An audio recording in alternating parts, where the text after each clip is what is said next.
Today on Education Forum, executive function. What is it and how does it relate to disabilities?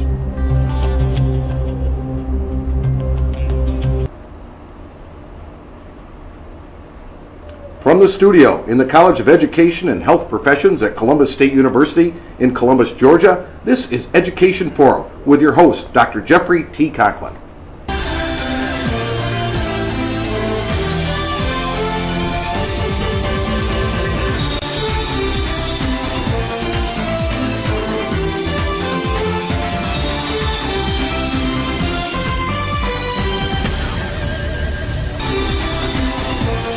Welcome to Education Forum. I would like to thank everyone for tuning in, but before we get started today, I'd like to say that I've had several comments from people that have been watching this show, and they really like the new set we've got, and I'd like to thank Dr. Baltimore and his crew for putting together such a great new set and the furniture we have here. And now I think we'll start with Education Forum. First, let me introduce my guests. To my right, Dr. Burhanettin Keskin is an assistant professor of early childhood education in the College of Education and Health Professions here at Columbus State University. Welcome, Dr. Keskin. Thank you very much. Also with me today is my co-host, Dr. Gregory Blaylock, assistant professor of special education at Columbus State University. Welcome, Greg. Thanks, Jeff. Now that we've met our panel, I think it would be a good idea if we took a look at a little video to talk about executive function so we can lay that foundation.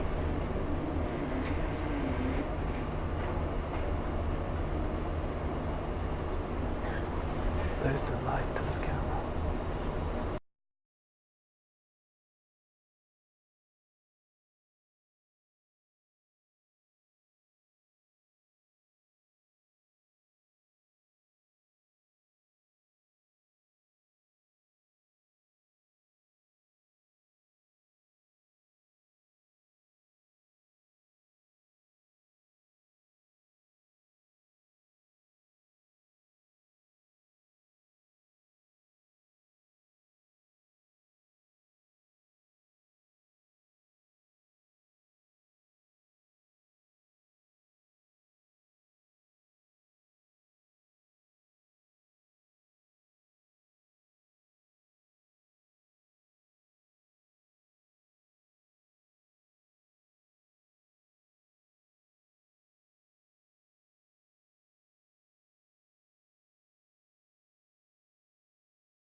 So that sets the stage a little bit. So Burhanettin, can you give us a broader definition of executive function? Sure.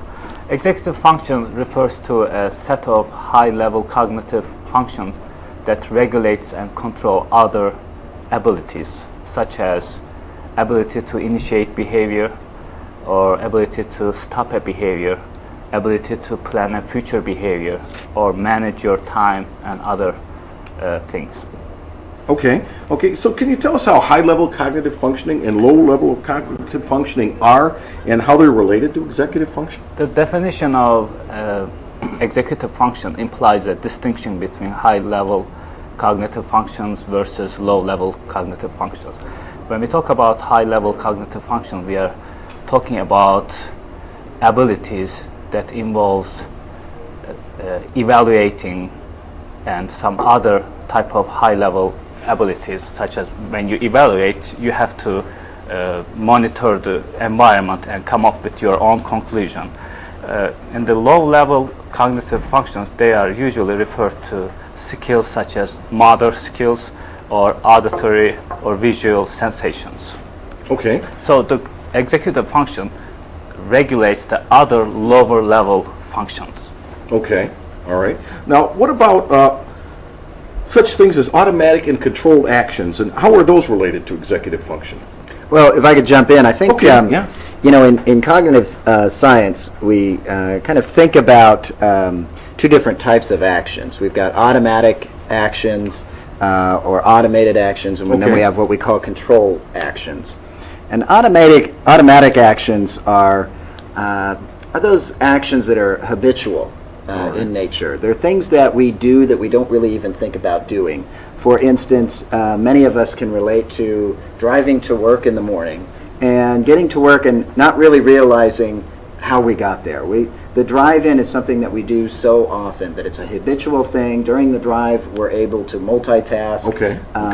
We're able to do the drive without actually even thinking about it.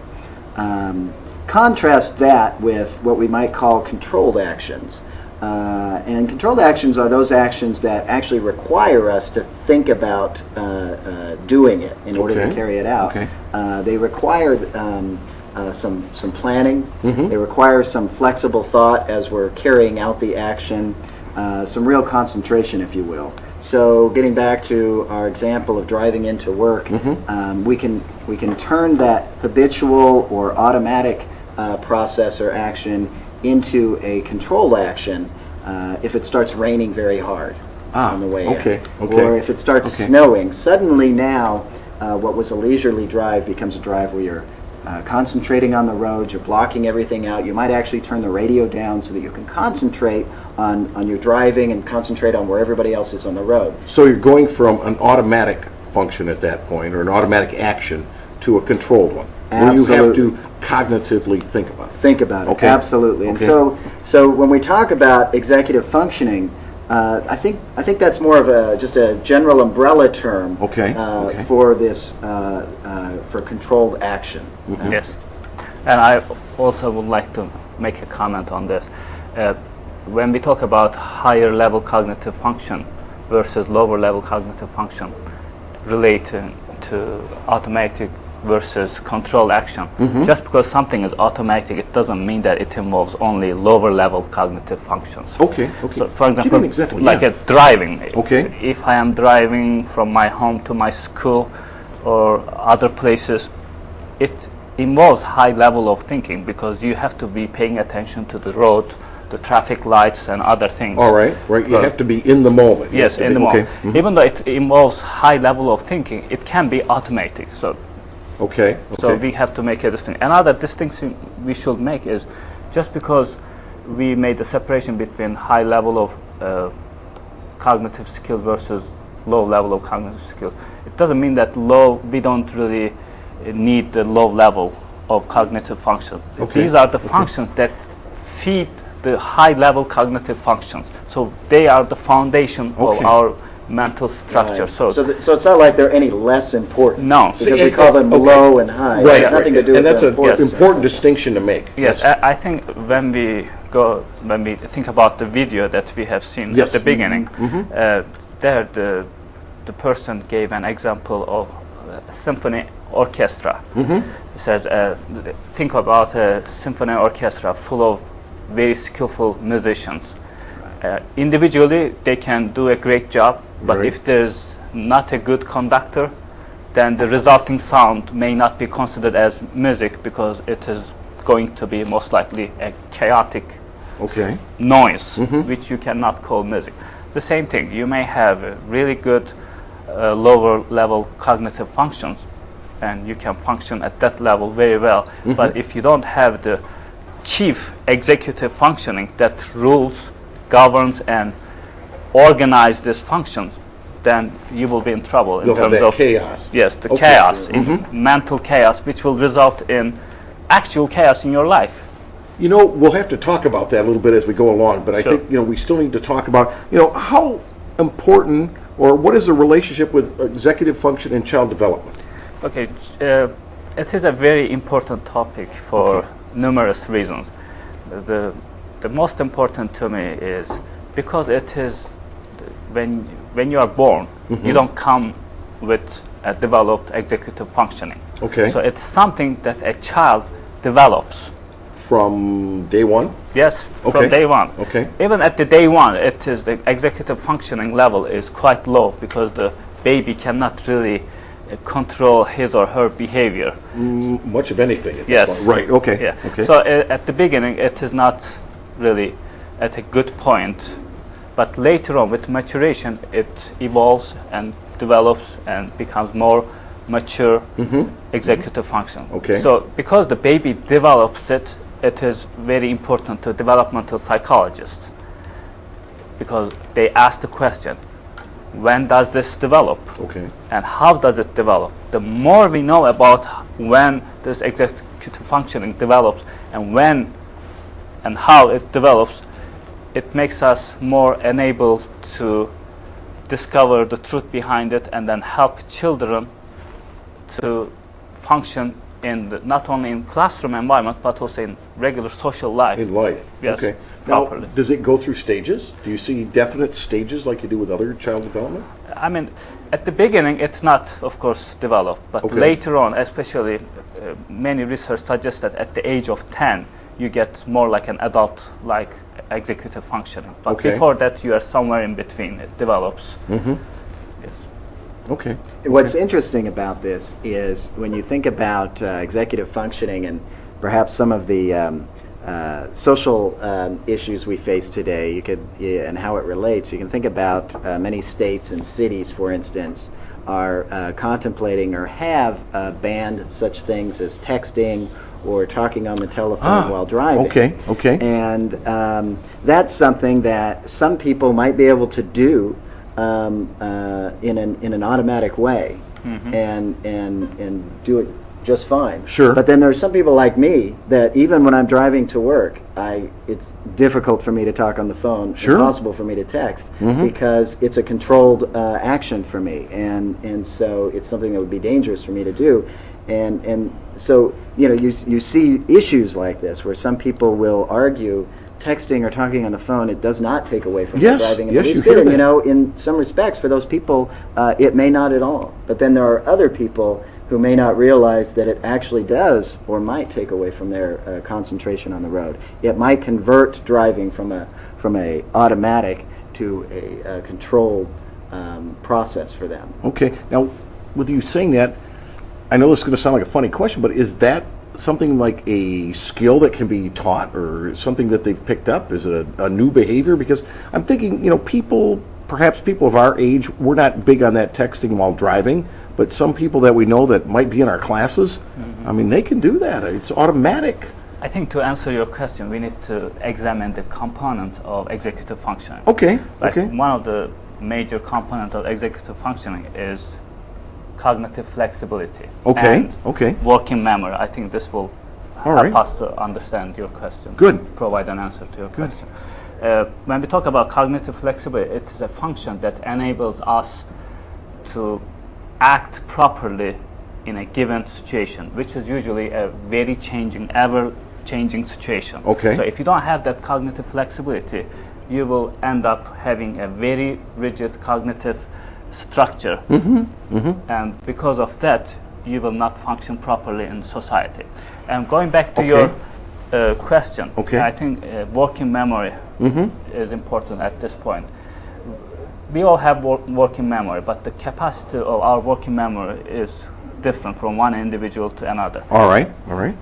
Even with this difference, the capacity of our working memory is quite limited. So what we can do at a given time is quite limited. So we cannot really manage to handle so many things at the same time. Okay. So Okay. because it's a working memory, and the memory, as we all know, with age it declines. All right. So Okay. with the working memory, with age it declines. Probably for a younger student who can do many things at once, but for an older person it might be a little bit difficult to do that. But the working memory is the executive and attentional aspect of our short-term memory. Okay. So okay. because it involves attention, Yes. it has a huge role in executive functioning. For example, if you look at someone who is forgetful and doesn't know what he's doing, and when he is trying to solve a problem, Okay. and one aspect of the problem, and he's dealing with the one aspect, he forgets about the other aspect of the problem. Yes. It causes some memory problem. Sure. So Sure. It certainly does. in return, you may end up having a really poor executive functioning, which will make your life quite difficult. Now, you mentioned that cognitive flexibility. Yes. Does that change as well? Cognitive flexibility, I mean, it is not, of course, written in stone. You can Okay. work on it All right. to make your cognitive flexibility more efficient. All right. So there are treatments that involves this, like they can teach you how to be more flexible, come up with strategies to be more flexible, because it is very important. Think about this. When I am talking to you, I can't really predict what you are going to tell me exactly. I can make some guesses, but Right. Right. I will end up having really no clue, or maybe not the accurate picture of what you are going to tell me. So Okay. based on what you are telling me, I have to adjust my cognitive structure, so it will be flexible enough to say, for me to say what I want to say, Okay. plus what I want to say should be based on what you are telling me. Well, So if I ignore what you are going to tell me and just focus on what I am going to tell me, this conversation will not be a really It will- conversation. It's going to right. be monologue. Right. Yeah, Right. one-way communication. You are saying something and I am saying something, and they won't correspond to each other, and it's not going to be a communication. It's just going to be just A one-way monologue. talk. Yeah, Well, monologue. and we've seen that with some people. Yes, definitely. you know, yeah, if someone who has deficiency in cognitive flexibility, you will see that they will make like arbitrary comments, inappropriate comments when they're talking, or they will say things that is not really related to what's going on. Yes. Out of blue, they will just say something, and they will say, "Okay." And that always confuses us Yes. at the other end, going, Yeah. "Oh, How what's do you happening? What did I respond?" miss?" You know, and again, because of our own cognitive flexibility, Yes. we're looking at that input, going, "What's happening here?" Yes. Okay, It's okay. a very important ability to have. Okay. And especially when we think about the implication of this cognitive flexibility in school setting. Imagine you are giving a mathematical problem to a child, and you want that person to solve the problem. Or you are giving a paper for your student to read. All right. And here, there are several things going on. Just because you gave the paper, it's not the only thing that your working memory is working on. No, it's not. No, there's several it's not. things going on. There's a lot going on. A lot going on. And if you don't know which stimuli to inhibit, which stimuli to ignore, and which one to focus on, then you are in big trouble. And you we may see not, that. Yes, definitely. You will see like children trying to read. They're actually saying the word, pronouncing the word, Right. but they have no clue what's going on in the text. No, that's true. Because what's going on is they are unable to inhibit the stimulus around the reading materials. Like, All for example, right. they are focusing on maybe something else, like the noise of the AC, or The flickering of the lights, or another child. any minor things or other things that's going on in their environment. So Okay. they cannot really Okay. very selective on what to focus on and what not to focus on. So it's because they can't filter all the stimulus, Okay. they end up having a poor understanding of what's going on. Now, when you say that, it brings to mind children that have attention problems, children that have learning disabilities, and also I'm reminded of students that say, "Well, I have to listen to music when I study," and then they're attending to several different stimuli. Yes, again, like working memory varies from one person to another. So for an individual, it might be perfect to just listen to music and study. Okay. But if more than couple things going on, then because it has a limit, you can't force it. Okay. It's a biological limit. You can't Okay. really expand it to an infinite number of things. You can't do it. All right. So it is not plausible to just like so many things going on and then you still study. It's not like physically possible, really. Okay. Because you are pushing your working memory a lot. Working memory, it, like, perceives everything. So you can't really just have so many things going on at the same time. You have to limit it. But you know, we're in the world today of multitasking. I think this is a good place to take a break. So, why don't we do that, and we can come back and we can talk about multitasking. You're watching Education Forum. I'm Jeff Conklin.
Welcome back to the Education Forum. I'm Jeff Conklin. Today we're talking with our guest, Burhanettin Keskin, and we're talking about executive function. So let's return to our discussion. Burhanettin, can you tell us some more about the importance of executive function? With any milestone development, to understand how it is important, we need to look at the individual who are lacking this function or ability. So if you can imagine someone whose mental life is chaotic. All right. When you go into his office, it is all messy, and he cannot organize his life. He cannot organize his time. He is late for interviews or other things, late for class. So if you imagine someone having this type of deficiencies, you will see how important this executive functioning is. That's why you will see executive functioning is being associated with many disorders, including like Asperger's syndrome or obsessive compulsive disorders. Absolutely. Learning disabilities. And the list goes on. And I'm seeing this with attention deficit disorder. Yes, definitely. That's one of the biggest hot topic, like attention deficit. Yes. I mean, that sounds exactly like you're describing that child or adult, you know. That's why there's a kind of controversy going on. Is this ADHD or it's just simply executive dysfunctioning? But could be the same thing, right? We don't know. We don't know. To me, it's very difficult to say they are absolutely the same thing. But what I know is that people with ADHD, they seriously lack this function. Yes, they do. Yeah. Because the person that I described, the person who lacks this function, executive function, sounded like someone with ADHD. Yes, it did. Yes. Yeah. So maybe Greg. Well, yeah, it's certainly, we believe very strongly it's a related component of ADHD. Whether it's the same or not, I don't think that's so much the issue. But, you know, when you look at ADHD, the ADHD is basically a disorder where we observe kids being particularly impulsive, being distracted easily, or being hyperactive. And when you think about kids that that are highly distractible, have a hard time focusing for any length of time on a particular task or a particular object, we might talk about them as having a low task commitment. Okay. Commitment to task is quite low, and really the way you can look at it or relate it to executive functioning is how it's related to their inability to how should I say, inhibit responses. Right. Inhibit other responses. You know, before we went to the break, I believe, Burhanettin, you were talking about imagining that person in a situation where they're unable to filter out outside stimuli. Right. That screening is gone. Exactly. And with kids that are highly distractible, that's exactly what's going on. Sure. It's not that they're not paying attention to anything. It's that they're actually paying attention to so many things. Right. It's very easy for them to become distracted by the sound of a bell or by a bird outside or the drop of a pencil that they're unable to really focus on a task for any length of time. Yes. Is this related to impulsivity? If it is, how? Oh, absolutely. Well, with impulsivity, again, you're talking about a kid that has a hard time inhibiting or controlling actions, inhibiting what we call inhibition control. Right. And that's what we're seeing with impulsive kids. Yes.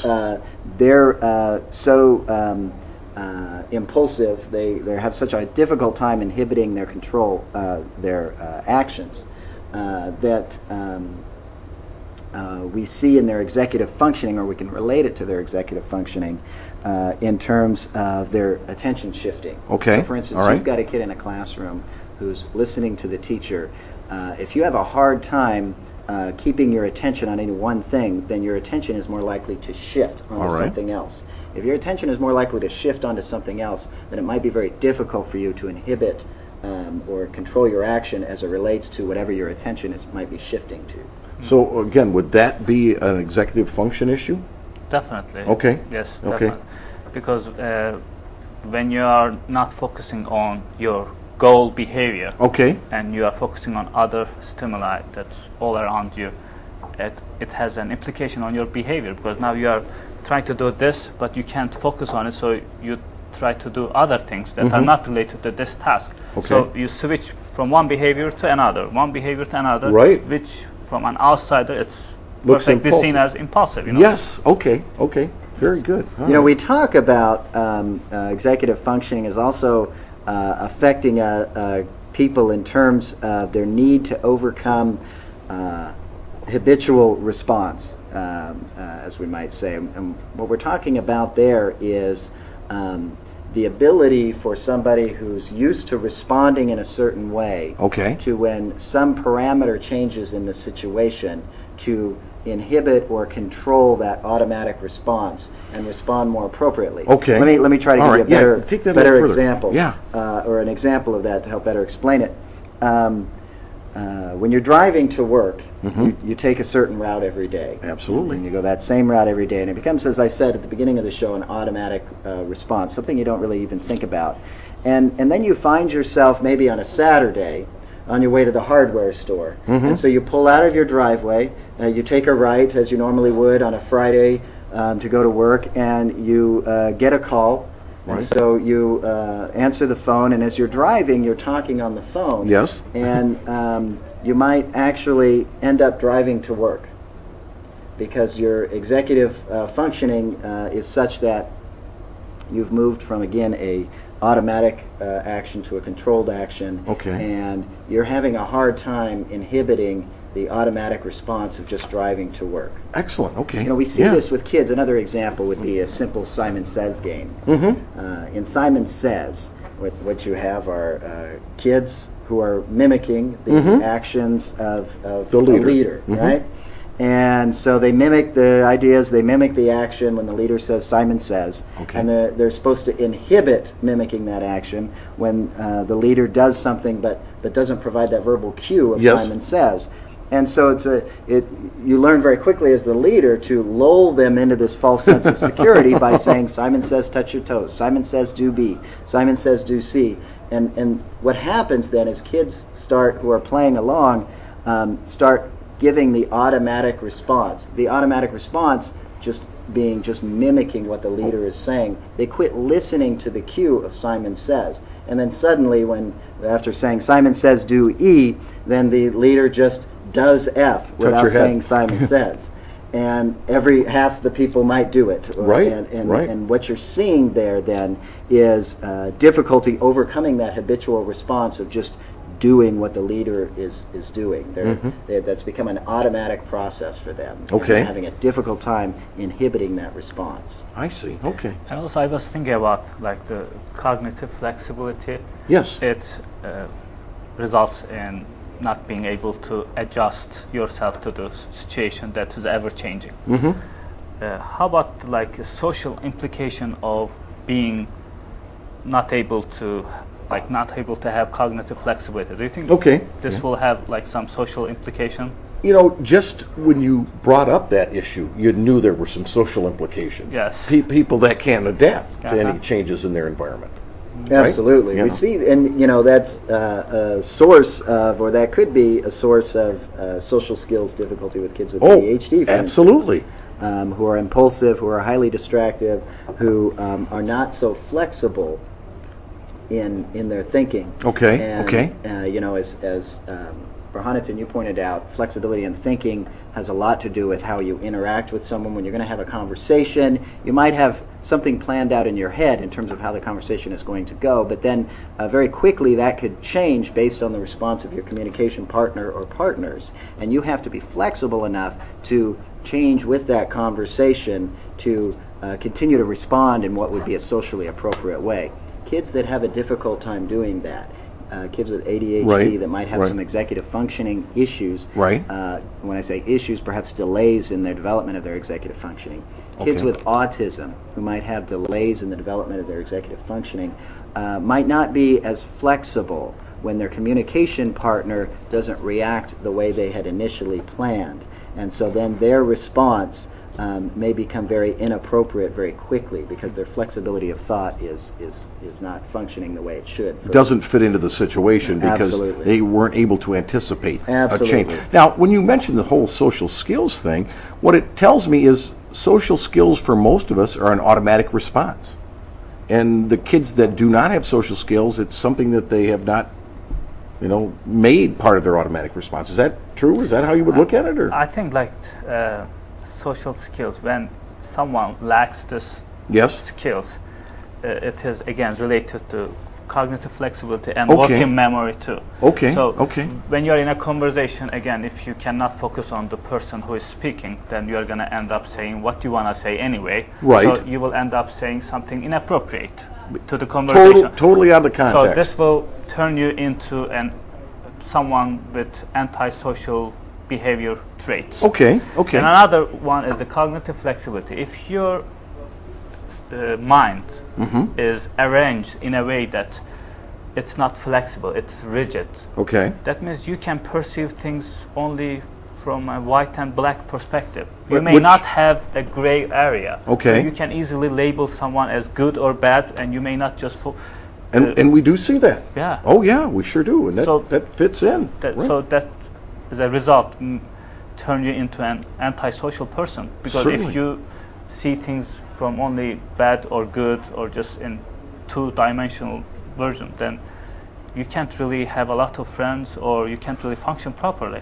Well, and you certainly couldn't relate to strangers or new people that you met because you wouldn't be equipped to do that. Is there anything that can be done to train people in such things as executive function or? Well, absolutely. An important piece of this, Burhanettin mentioned at the beginning of the show, is the fact that executive functioning is a developmental process. Yes. It's something kids develop over time, kids learn over time, and it's an important reason that we work to understand better executive functioning, because if we understand it better, then we might have a better angle at helping kids develop executive functioning, especially those kids that are atypical in terms of their development. So, but to get back to your question, so with regard to what can be done to help kids develop executive functioning, we do have programs, for instance, social skills training programs, where we teach kids perhaps scripts at first. Yes. Interactional scripts. And then we vary those scripts a bit as they learn to use those scripts and become a little more automatic about it. We vary their communication partners, we vary the responses, and we help them, we talk them through how they might become more flexible in their thought, how they might flex their own responses based on the responses of their communication partners. Sure. And in so doing, then, develop that flexibility of thought that would be important, for instance, in communicating with another individual. You know, and I was thinking about that whole social skills aspect prior to and as you answered that. Again, one of our problems that we typically have with kids with behavior disorders is that lack of social skills. But we also find that social skills training is very ineffective with that group. That we could teach them social skills in the classroom, in that controlled environment, but when we take them outside of that, it just does not generalize. Absolutely, and I think what we're seeing there is an excellent example of how difficult it can be for some kiddos to have that flexibility of thought, to be able to go in a completely different situation and generalize or use those skills that we developed in the classroom to a situation that might seem very, very different to them out on the playground, playing a game of basketball or something like that. Or back in their home environment where that behavior is discouraged or not reinforced, and that would cause some problems there. Absolutely. And also, sorry, you go ahead. I just want to say, I think what's important about this is that we understand that it is a developmental process, and kids that are lacking in their executive functioning development, these are real skills that we need to teach kids. It's not so much kids being lazy or not using skills they already have, but it requires real instruction of skills. And what's important about that then is, as a teacher, as a therapist, or psychologist, that it helps direct you to the type of intervention you might use. For instance, you would shy away from behavioral therapies, where you might be assuming that they have skills. You just need to encourage them to use skills. When in fact they don't. When in fact they don't have skills. So you can reinforce them all day long to use a skill, but if they don't have that skill, you're not going to get anywhere. Which is one of those misconceptions we have. Absolutely, absolutely. And so it's important for teachers to have a real good understanding of what executive functioning is, so that when they look at a student, they understand, okay, we're looking at a skill set here we have to teach, and not just encouraging the student to use it, and then when the student doesn't use that, punishing them in some way, shape, or form. And that's that assumption we often see in teachers, where they assume everybody knows the right thing to do, but they just not motivated. When you gave the example of like teaching children skills in classroom, it may work in classroom, but outside it may not work. I think I see a pattern involving working memory. In the closed classroom environment, it is a kind of a controlled environment, so you can very much so. train the child to handle the stimuli going on in that classroom. But when you go out, it is again a heavy workload on your working memory, which may result in, again, like dysfunctioning. Because it's too much to handle. In a controlled environment, it might be easier because there's less stimulation. And you know the people, you can predict what they are going to do, so you can adjust your behavior accordingly. But when you are out there, it's unknown. There's too many inputs. Too many. So it's too much on your plate to handle. I relate some of this to my own life. I'm a motorcyclist. One of the things I always talk about when you're riding is you have to limit your world. You have to limit everything you do. You have to attend to the moment, because otherwise you die. I see it that way. Let's take a break here. You're on the Education Forum.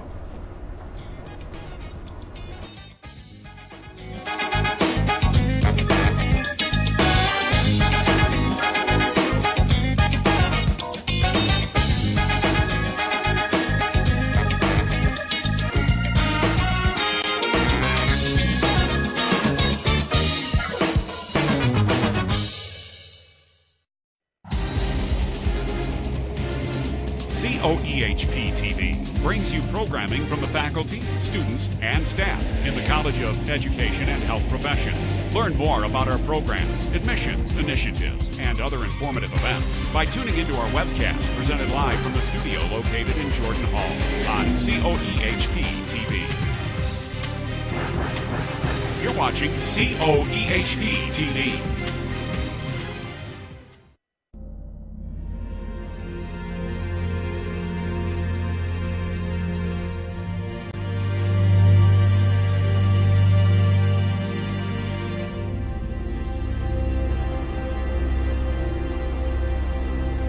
We're back on the Education Forum with my guest, Burhanettin Keskin, and we're talking about executive function. Justin, if you could bring up the Stroop test for us, please. Okay, so we're going to take a look at a way that we can sort of test executive functioning within ourselves. And so what I'd like you to do is look at these words, and you'll notice these words are all in various colors. And as you look at them, what I'm going to ask you to do as a viewer is to call the color of the ink in which the word is written as fast as you can. So you're not going to read the word, you're just going to call out the color of the word as fast as you can. So go ahead and just try to do that out loud right now.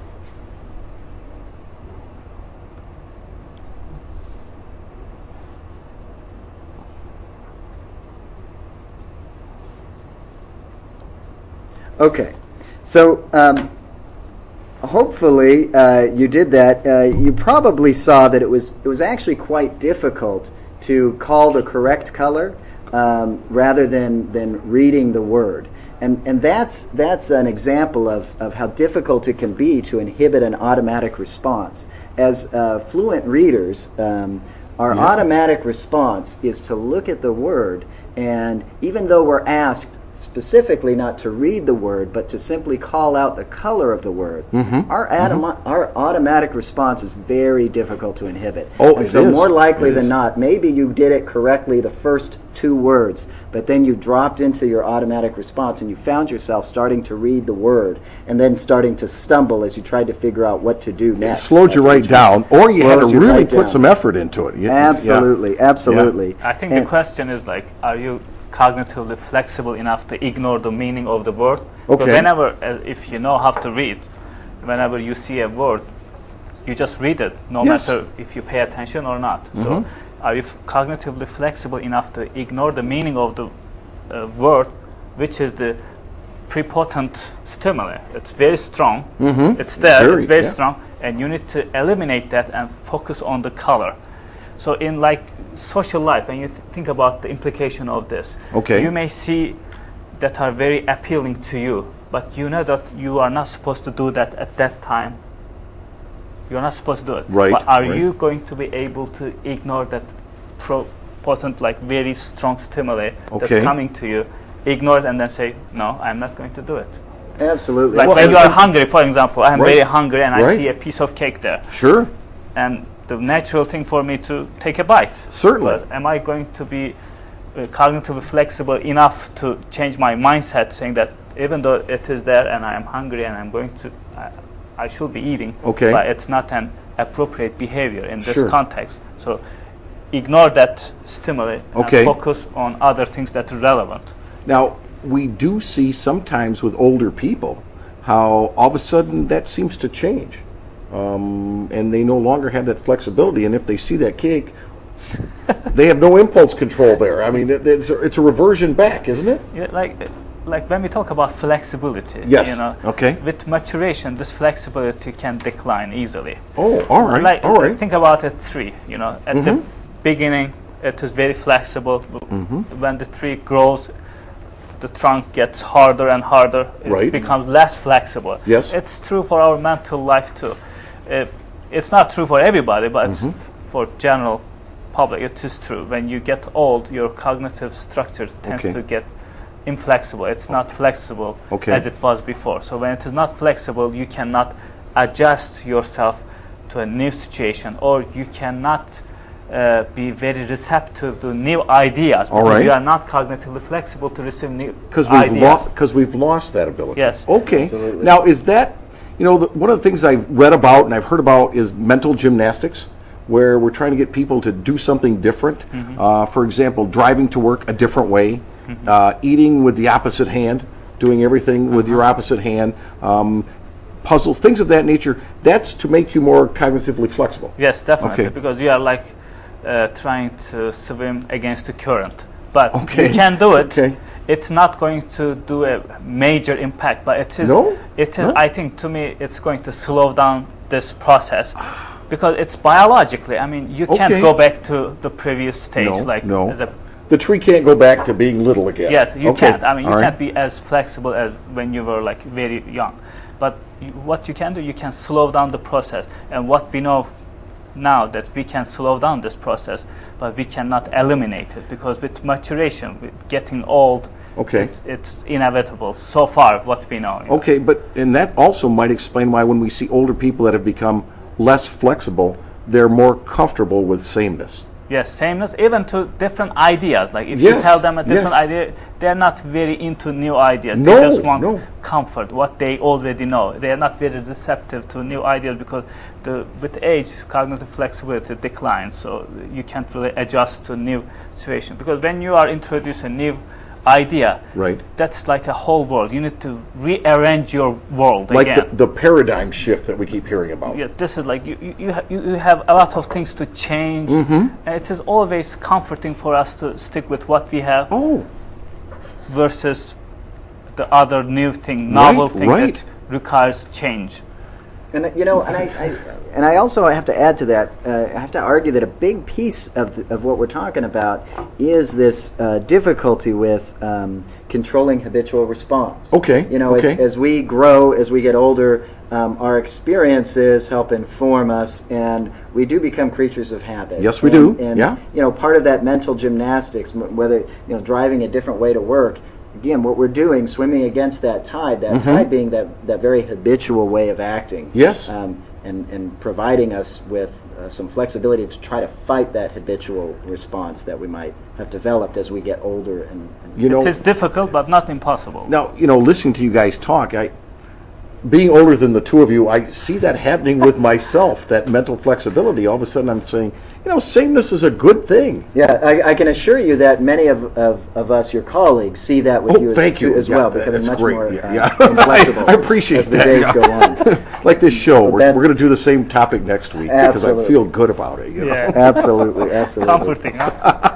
Yeah, it's interesting how we know that there are some connections between executive functioning and various forms of disability. Okay, To yeah, kind we of need to really jump get back into into that. what we were talking about earlier. For instance, we relate executive dysfunction with ADHD, and as absolutely. Burhanattin said earlier that we talk about ADHD, we talk about executive dysfunction, and are they the same? And we spoke on that a bit. And one of the things we have to keep in mind is we do see with kids with ADHD some evidence of executive dysfunction. We see, sure do. Prefrontal lobes in the brain. We see those prefrontal lobes with differences in terms of how the mylation occurs on the axioms. The axioms being the little The nerve. transmitters of electricity that Yes. seem to indicate thought in a brain. We see depletion of neurochemicals such Okay. as dopamine. Right. Major reason that we use Ritalin, for instance, To try stimulate. to treat Yeah. kids with ADHD and different types of medications is we're trying to adjust for different levels of neurotransmitters that Okay. are in the brain. And so we definitely see a link between executive dysfunction and such things as ADHD How and about disabilities. the association between the executive dysfunction and autism? Can you? Oh, I think that's a good one. Yeah. Well, I think it's an important piece because remember that executive dysfunction, as we've been talking about, deals with flexibility of thought. It deals with working memory. These are things that affect kids not just with ADHD, but we see kids with intellectual disabilities. By definition, kids with intellectual disabilities have a lower, much more difficult for them to remember things. Oh, absolutely. Memory Yeah, it's capacity part is of very the different. disability. Sure. Kids with learning disabilities, we see some inflexibility in thought. We see them having trouble figuring out how to organize themselves. Yes, fits right in. We Yeah. see kids with autism who autism, as we discussed a couple of weeks ago, is a disability that's very firmly related to social interaction or poor social interaction. And as It's we everything, talked about yes. executive dysfunction here, it's that social interaction difficulty that can help define a kid as having autism or an autistic spectrum disorder. Yes. Yeah, I think that's a good explanation. What I also see, though, is the connection with mental illness and with that lack of flexibility in thinking. Yes, definitely. If you see the world black and white. Yes. Well, not a good your picture. typical obsessive compulsive disorder. Yeah. I mean, that's the world. It's Yeah. scary place. That's an inflexible. It's a very scary inflexible. place when you have to get out of that. And you have to have a certain way of living. Everything has to be at the same place. There's no flexibility. If you move something like this, Let me move that back. Yeah. Yes. Right. the person right. gets irritated. Yes. Oh, so very there's much no so. flexibility going on. And also going back to the children with autism, Mm-hmm. and I think this cognitive inflexibility plays a huge role in children with autism because they cannot really carry on a conversation. No, they If can't. if you are not flexible cognitively, what you are going to say and what the other person will say will not correspond, and the person will be talking to you and then you will be distracted by other things, and then this cannot be called a regular conversation. No. And you see that very typically with Yes. your kids with autism. Yes. Absolutely. I think what's important out of all of this is that as teachers or other professionals that are concerned with helping kids develop executive functioning, there are strategies that we know work that we can use. Let's talk about those, please. Yeah. So, for instance, in classrooms, we might use strategies such that we're going to help kids manage their own time so that they can plan and predict and carry out processes. Okay. We might teach them to use some sort of timekeeper, a day planner, for instance. We might provide overt instruction on how to use something like that in order to manage tasks over a period of time. And we've been doing that in the schools. We've give all the kids the planners, and that's required part of their education now is using their planner, and they even have to hand in their planners. So, Absolutely. And that's a piece of that. We teach kids now how to take notes. The process of note-taking, of listening for cues, deciding what cue is important to write down, then deciding to write it down and Yes. and write it in a way that the student, he or she, understands what they're writing, what the meaning is behind what they're writing. And also I think it is important because the people with executive dysfunction, they have a kind of mental chaos. Okay. So it reflects on their environment. So you see chaos certainly. in the physical environment. So in a classroom setting, as a teacher, if you become more attentive to the arrangement of the things, if things are properly stored, and if you turn that classroom into a more organized environment, I think this is going to have some implication on the cognitive Excellent. side too. Because when you see an organized world, it's more likely, or it makes your job easier to organize your mental states. And you don't have to worry about those things as well. Yes, You can because work- it raises stress level of yours. Because if you see a chaos Right. outside, you are already very meticulous about other stimulus that bother you, And that you would be- cannot focus on single thing. If you see a chaos, it's like the perfect environment to be distracted. Yes, so it is. if you turn that environment into a more organized place, you are helping the child to organize his or her mental structure. You bring that up, and that reminds me of what we did in residential treatment with children. And that was to put routine and structure into their lives. And we found that was a major component to treatment, more than the behavioral programming or the counseling, was just putting some structure in their lives so they can start dealing with other things. I think when you said this, I remembered Montessori. When she was working with children with behavioral problems, first thing she did was create a very structured environment. Yes. People criticize her, saying that there's no creativity going on, but we have to think about the children who she was dealing with. Yes, you have to exactly. provide Yeah. a very structured environment so they can manage their physical environment, and as a reflection of that, their mental world. And then they can deal with their mental can world deal because with they it, don't and have they to can deal with move it. on. Yes, Definitely. And that's the exact model that we used, and it was very effective. Very with children. control of error. It just gives you power to be more powerful over your environment. Yes, So when okay. you are powerful over your environment, it's like a standing point for you, and then you can stand from there and then try to organize your mental world.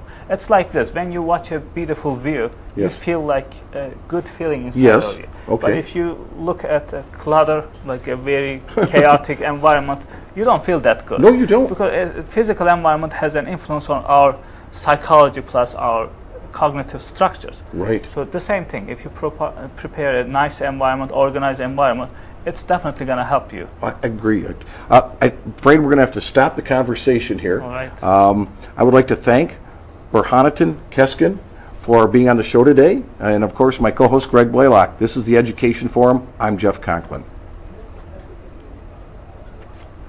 The Education Forum is a production of the studio in the College of Education and Health Professions at Columbus State University, Columbus, Georgia. Executive producer, Tom Hackett. The director, chief cat herder, and birthday boy is Michael Baltimore. This is produced by Jeff Conklin with help from Greg Blaylock. Camera and sound technicians today are Justin Bakuti and Kenneth Grant.